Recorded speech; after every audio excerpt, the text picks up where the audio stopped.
নৃত্যাঙ্গনে বহুল পরিচিত মানুষদের মধ্যে অন্যতম একটি নাম সোহাগ, যিনি দেশ এবং দেশের বাইরেও অসংখ্য ভক্তদের মন জয় করে আসছেন এবং এই নৃত্যের যে ধারা সেই ধারাটাকে তিনি ভিন্নভাবে উপস্থাপন করে আসছেন। আপনাকে স্বাগত জানাতে চাই। এটাও এক ধরনের একটা সফল একটা বৃহৎ একটা আয়োজন কর্মযজ্ঞ চলছে। কেমন আছেন? খুব ভালো আছি। যখন একটি পরিশ্রম সফলতা পায় তখন তো শিক্ষক হিসাবে বা একজন নাচের প্রশিক্ষক হিসাবে সেটা ভালো লাগা একটা অন্যরকম। তো সবসময় তো আমাকে সবসময় দেখেন তারকা বহুল অনুষ্ঠানে। তো এই প্রথমবারের মতো সোহাগ ডান্স ট্রুপ সারা বাংলাদেশব্যাপী একটি কম্পিটিশনের আয়োজন করেছিলাম। সেটা সফলভাবে শেষ হয়েছে এবং আজকে সেটার পুরস্কার বিতরণী। তা আপনি দেখতেই পাচ্ছেন এখানে শত শত ছেলেমেয়েরা রয়েছে সারা বাংলাদেশ থেকে। একটু পরেই আমার তারকা স্টুডেন্টরা চলে আসবে সবাই। আর এই ছেলেমেয়েদের মাথায় ৫টি স্বর্ণমুকুট আজকে উঠে যাবে। তো সব কিছু মিলিয়ে আমরা খুবই খুশি। একটি মানুষের ডাকে সমগ্র দেশের মানুষ এক ছাদের নিচে, মন্ত্র কি আপনার? এই যে এতদিনের পরিশ্রম, সততা, ভালোবাসা, সুস্থ সংস্কৃতির সাথে সম্পৃক্ততা, যেখানে সুস্থ সংস্কৃতি বিরাজ করে সেখানে সকল শিল্পীদের মাথা একই জায়গায় হয়, এটাই তো আসলে নিয়ম।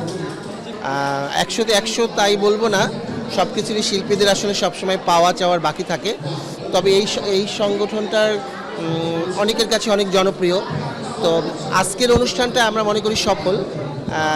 যতটুকু ভুল ত্রুটি এই প্রোগ্রামের মধ্যে থেকে পাবো, সামনের সিজনে নিশ্চয়ই সেগুলো সব ঠিক হয়ে যাবে।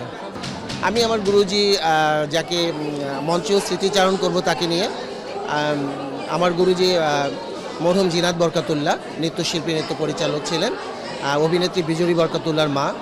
তো তাকে এই মুহূর্তে স্মরণ করছি। আজকের প্রথম আয়োজনে যদি সে থাকতো তাহলে তার হাত থেকে মুকুটগুলো পরাতে পারতাম। আমার আসলে প্রত্যেকটা কাজই তো আমার সন্তানের মতো।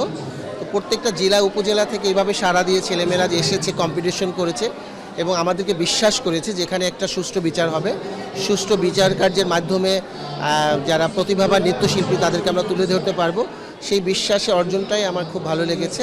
এবং প্রত্যেকটা জেলা উপজেলার সকল নৃত্যশিল্পী এবং নৃত্য শিক্ষক সবাইকে আমার প্রাণঢালা ভালোবাসা। মুকুট বিজয়ীরা অবশ্যই সোহাগ ডান্স ট্রুপের সাথে বড় বড় প্রোগ্রামগুলোতে অ্যাটেন্ড করবে এবং যেই বিষয়গুলোতে ভালো করে, উচ্চাঙ্গ নৃত্য, সৃজনশীল, মণিপুরী, ওড়িশি, কথক, ভারতনাট্যম, সেই বিষয়ের উপরে আমরা চেষ্টা করব যে বড় বড় প্রোগ্রামে তাদেরকে সারা বাংলাদেশের মানুষের কাছে নিয়ে আসার জন্য। আমাদের সবার অনেক পরিশ্রম ছিল। তো আমি তো সবসময় রেডি অনুষ্ঠানে গিয়ে অ্যাওয়ার্ড নেই, তো নিজের অনুষ্ঠান করতে যে কষ্ট, এই জন্য এর আগে যত অ্যাওয়ার্ড শো ছোটো বড় যা হয়েছে তাদেরকে অনেক বেশি ভালোবাসা। কারণ এখন বুঝতে পেরেছি একটি অ্যাওয়ার্ড শো করার জন্য বা একটি পুরস্কার বিতরণী করার জন্য কতটা পরিশ্রম করতে হয়।